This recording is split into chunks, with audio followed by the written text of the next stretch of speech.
नमस्कार, आप देख रहे हो रफ्तार मीडिया में। आपके साथ प्रियंका मलिक हाजिर उत्तराखंड की तमाम छोटी बड़ी खबरें लेकर। खबरों का रुख करेंगे, लेकिन सबसे पहले एक नजर हेडलाइंस पर। चारधाम यात्रा की व्यवस्थाओं को किया जा रहा पुख्ता, सीएम धामी बोले पहले से बेहतर होंगे इंतजाम। मुख्य सचिव ने भी अधिकारियों को दिए जरूरी निर्देश। धामी कैबिनेट विस्तार को लेकर बड़ा अपडेट, नहीं भरे जाएंगे सभी पद, 5 सीटों में से 3 पदों पर सौंपी जा सकती है जिम्मेदारी।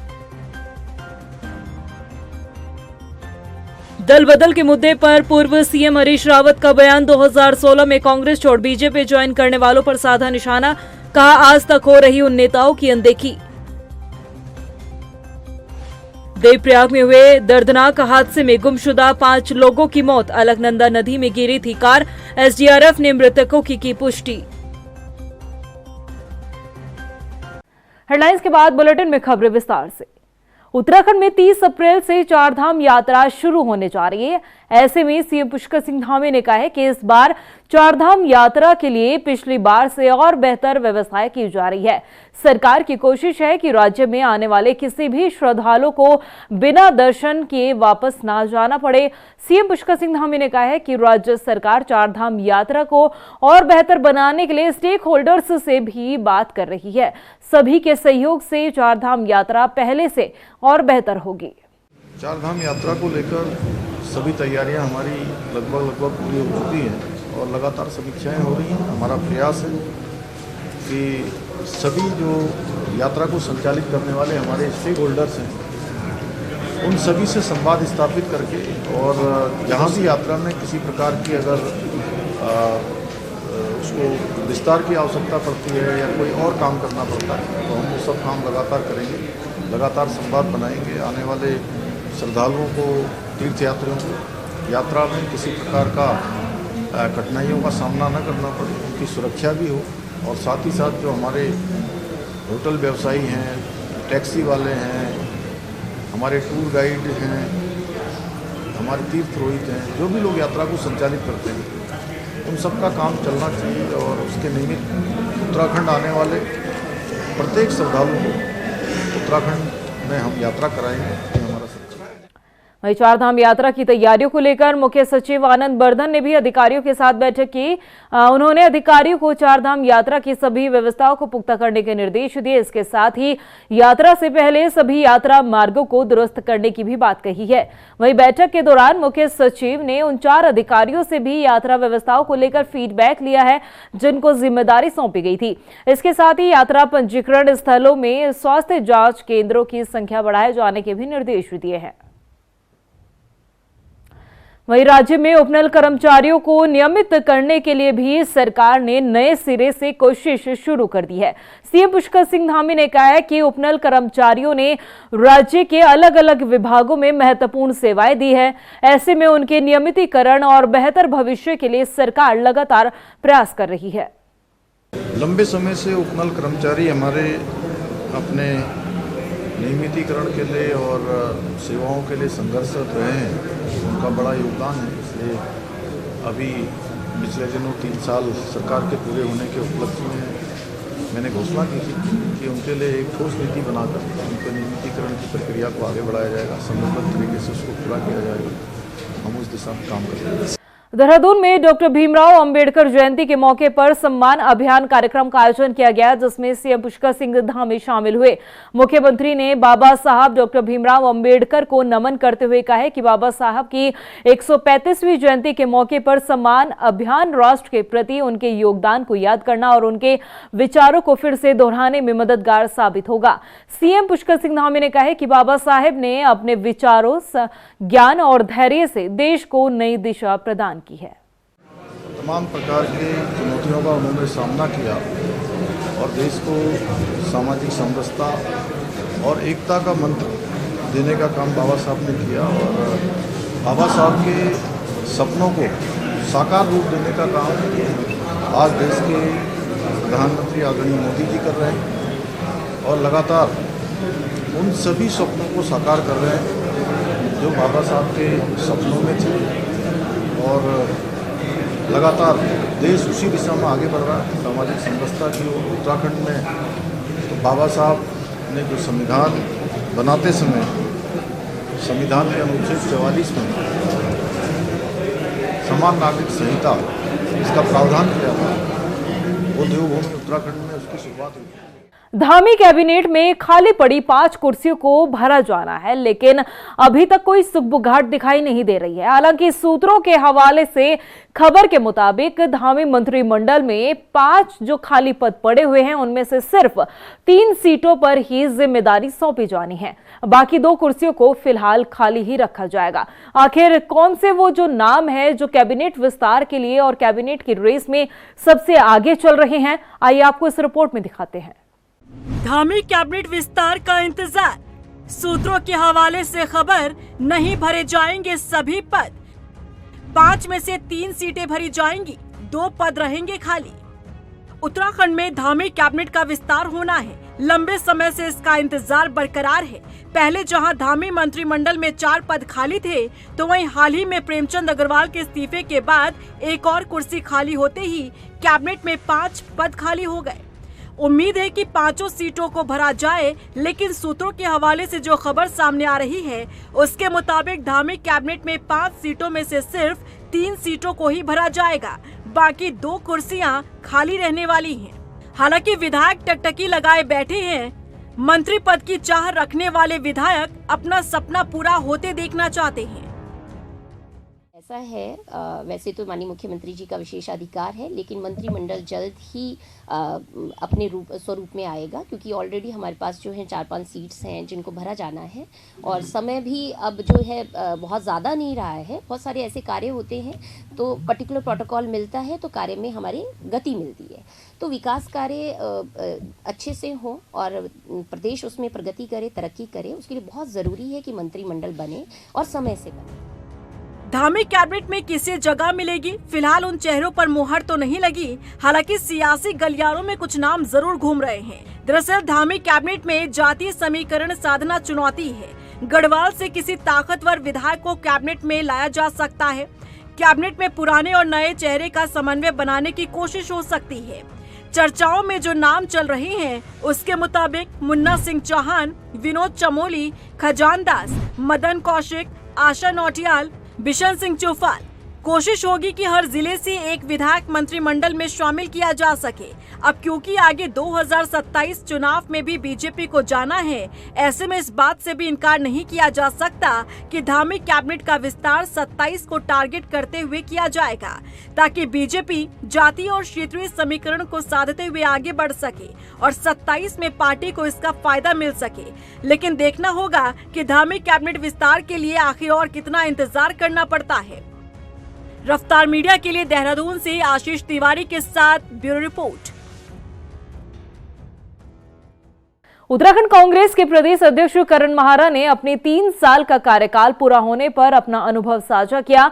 10 अप्रैल 2022 को उन्हें प्रदेश अध्यक्ष की जिम्मेदारी सौंपी गई थी, जिसको लेकर करण महारा ने कहा है कि इस कार्यकाल के दौरान कुछ चीजें उन्हें सीखने को मिली है और कई उपलब्धियां भी हासिल की है।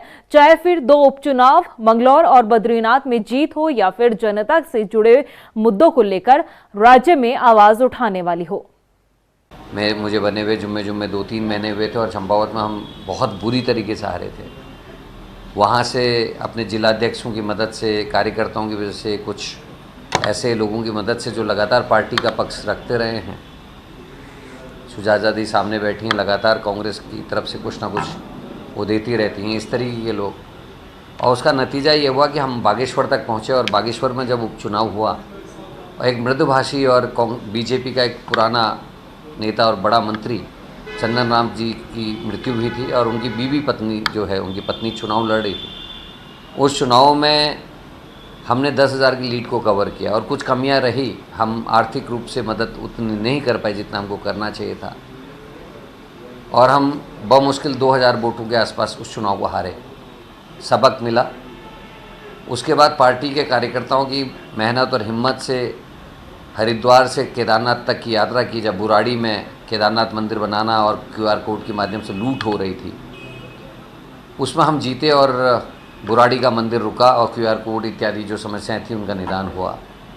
बीजेपी नेता द्वारा दिए गए कांग्रेस के 10 विधायकों के दल बदल वाले बयान ने पार्टी की नींद उड़ा दी है। हालांकि उत्तराखंड की राजनीति में कई उतार चढ़ाव देखने को मिलते हैं, लेकिन साल 2016 में आया सियासी तूफान को कांग्रेस अब तक भुला नहीं पाया है। हरीश रावत सरकार के समय पर पार्टी छोड़कर बीजेपी में कई नेता शामिल हुए थे, जिसका घाव आज तक नहीं भरा है। ये रिपोर्ट देखिए। उत्तराखंड में कांग्रेस पार्टी का हाल किसी से छिपा नहीं है। कभी दल बदल तो कभी अपने नेता पर ही सवाल खड़े करना तो कभी अंतर्कलह का शिकार होना। कांग्रेस पार्टी धीरे धीरे अपने नेताओं का साथ खोती जा रही है, जो कि एक सोचनीय विषय है। पूर्व मुख्यमंत्री हरीश रावत से जब दल बदल को लेकर सवाल पूछा गया तो उनका कहना है कि जिन्हें कभी न कभी सूखना था वो बीजेपी में चले गए। किशोर उपाध्याय जैसे लोग चले गए, अच्छा ही हुआ। हालांकि पहले चले जाते तो जितना नुकसान 2016 में किया वो कम हो जाता। जो ऐसे थे जिनको कभी न कभी सूखना ही था, चले गए। अब किशोर उपाध्याय जी चले गए,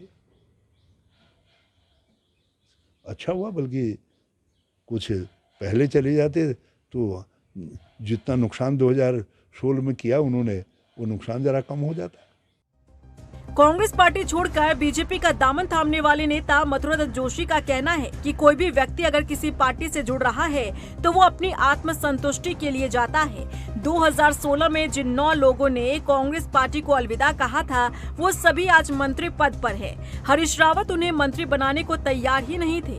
2016 में जिन 9 लोगों ने कांग्रेस को छोड़ा था और भारतीय जनता पार्टी में सम्मिलित हुए थे, उनमें से तो हर एक मंत्री है, कौन नहीं है। विधायक भी बने हैं, मंत्री भी बने हैं। कांग्रेस में रह के उनको क्या मिला था? हरीश रावत जी तो उनको मंत्री बनाने को तैयार नहीं थे। उत्तराखंड में आजकल दल बदल को लेकर सियासत गर्मा गई है। दल बदल वाले नेता आजकल खुलकर एक दूसरे के खिलाफ बयानबाजी कर रहे हैं, एक दूसरे को नीचा दिखाने में लगे हैं। ऐसे में देखना होगा कि आगे आने वाले चुनाव में आखिर कितने और नेता दल बदल करते हैं और अपनी राजनीति चमकाने का काम करते हैं।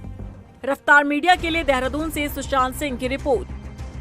उधर कांग्रेस मुख्यालय में कांग्रेस के वरिष्ठ प्रदेश उपाध्यक्ष सूर्यकांत धस्माना ने बढ़ती महंगाई को लेकर सरकार को जमकर घेरने का काम किया। उन्होंने कहा कि अंतर्राष्ट्रीय बाजार में कच्चे तेल की कीमतों में गिरावट आने के बावजूद देश में आम जनता को कोई भी राहत नहीं दी जा रही है। ऐसे में कांग्रेस 13 अप्रैल को प्रदर्शन करेगा। इसके साथ ही 14 अप्रैल को संविधान बचाओ सौहार्द बढ़ाओ कार्यक्रम आयोजित किया जाएगा।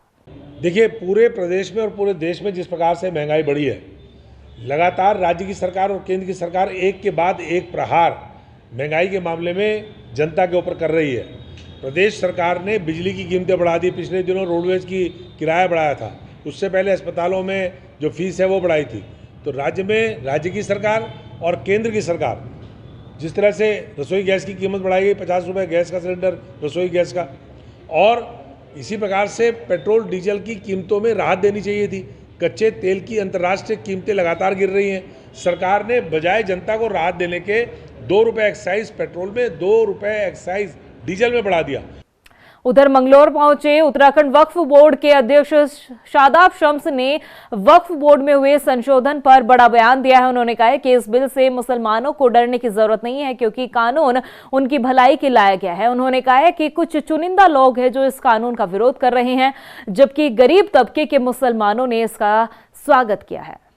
ये जो वक्फ अमेंडमेंट एक्ट आया है, जिसको हमने उम्मीद का नाम दिया है, मैं बड़ी जिम्मेदारी से इस बात को कह सकता हूं, जिनके पास जिन्होंने वक्फ को लूटा है, जिन्होंने सदके ज़कात खैरात के माल को खाया है, अब उनसे वापस लिया जाएगा। ये गरीबों का हक है और गरीबों का, मजलूमों का हक उनको मोदी सरकार वापस देने जा रही है वक्फ बोर्ड के माध्यम से। वहीं शनिवार सुबह ऋषिकेश के पास देवप्रयाग में हुए दर्दनाक हादसे में गुमशुदा हुए 5 लोगों की भी मौत की खबर सामने आई है। एसडीआरएफ ने मृतकों की पुष्टि की है। पुलिस के मुताबिक सभी मृतक एक ही परिवार के सदस्य थे, जबकि हादसे में सुरक्षित बची महिला अस्पताल में भर्ती है। आपको बता दें कि शनिवार सुबह एक कार अनियंत्रित होकर अलकनंदा नदी में जा गिरी थी। कार में 6 लोग सवार थे। वहीं हल्द्वानी में हनुमान जन्मोत्सव बड़े ही धूमधाम के साथ मनाया गया। आपको बता दें कि काठगोदाम स्थित हनुमानगढ़ी में 281 किलो के लड्डू का प्रसाद बजरंग बली हनुमान जी को चढ़ाया गया। इस दौरान हजारों की संख्या में भक्त पहुंचे। इन्होंने हनुमानगढ़ी में भगवान हनुमान जी के दर्शन किए और इस दौरान आयोजकों ने बताया कि हर साल बड़ी ही धूमधाम से हनुमान जयंती पर आयोजन किया जाता है। विशाल भंडारा और पूजन अर्चना यहाँ पर की जाती है, जिसमें बड़ी संख्या में लोग यहाँ पर आते हैं। प्राचीन हनुमान मंदिर काठगोदाम हनुमानगढ़ी, इस पर हर वर्ष की भांति शोभा यात्रा निकली है और भंडारे का आयोजन है। हनुमान जन्मोत्सव के उपलक्ष्य में सभी क्षेत्र की जनता पूरे दिल से, पूरी श्रद्धा से हनुमान जी के को मानती है। इसी का ये समक्ष सब लोग गवाह हैं, सब लोग साक्षी हैं, सब लोग हनुमान जयंती के उसमें आते हैं। वहीं सितारगंज के कौंदा अशरफ गांव में विदेशी शराब की दुकान खोले जाने पर ग्रामीणों ने हंगामा किया। इसके साथ ही एसडीएम को उनसे मुलाकात कर ज्ञापन सौंपा है और शराब की दुकान को बंद करने की मांग की है। ग्रामीणों ने बताया कि जिस जगह पर शराब की दुकान खोलने जाने का प्रस्ताव रखा गया है, वहीं 100 मीटर की दूरी पर गुरुद्वारा साहिब और स्कूल है। ऐसे में इसका अक्सर देखने को यही मिलेगा कि लोगों पर इसका असर जो है वो बुरा पड़ सकता है। ये ठेका जो खुला पिछले साल से विरोध कर रहे हैं, जबरदस्ती ठेका खोल रखा है इन लोगों ने और बार बार कहने गुरुद्वारा पास में है या स्कूल पास में है तो ठेका नहीं खुलना चाहिए यहाँ पे। इसकी आड़ में एक दूसरा ठेका भी देसी शराब का ठेका खुल लिया है, वो तो खुलने नहीं देंगे, इसको भी बंद करवाना है। नहीं करेंगे तो वैसे उसका विरोध तो है ही, हमारा पूरे गाँव का विरोध है इसमें। हाँ जी, इस बात का बहुत प्रभाव पड़ रहा है हमारे गाँव पे। पहले यहाँ पे ठेका नहीं था, एक भी नहीं था, अब 2-2 ठेके खोलने के लिए उम्मीदें यहाँ जा रही हैं। एक तो खुल चुका है बहुत टाइम से, यहाँ पे भी बहुत रोका जा रहा है, फायरिंग हो रही है। जैसे भी हो रहा है कि संगत पे प्रभाव पड़ रहा है, सो इसलिए इन्होंने अपना प्रदर्शन कर रहे हैं कि इनको बंद किया जाए। एक और खुल रहा है, ये तो चलो खुला है, एक और खुल रहा है। कितनी गलत बात है कि यहाँ पे जो बंदे शुद्ध जीवन जीते हैं उनको नशे में लाया जा रहा है। लोहाघाट में प्रदूषित हो चुकी लोहावती नदी पेयजल और स्वास्थ्य जैसी समस्याओं का समाधान नहीं होने पर स्थानीय लोगों में काफी नाराजगी है।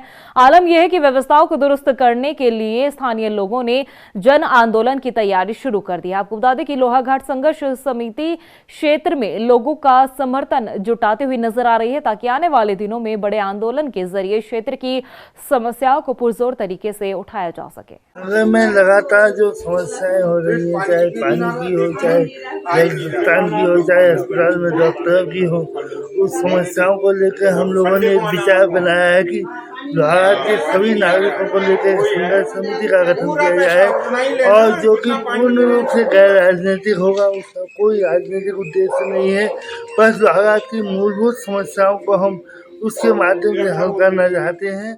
इसके साथ ही लोहाघाट में वनाग्नि पर काबू पाने के लिए फायर ब्रिगेड और वन विभाग एक्टिव मोड में नजर आ रहा है। शनिवार को लोहाघाट के चौमेल बैंड के पास अग्निशमन और वन कर्मचारियों ने संयुक्त रूप से जंगल में लगी आगों पर काबू पाने के लिए एक मॉक ड्रिल भी किया, जिसमें कर्मचारियों ने आग बुझाने के साधनों के साथ खुद की तैयारियों को भी परखा। अधिकारियों ने बताया कि जंगलों को आग से बचाने के लिए ग्रामीणों का सहयोग भी जरूर लिया जाएगा।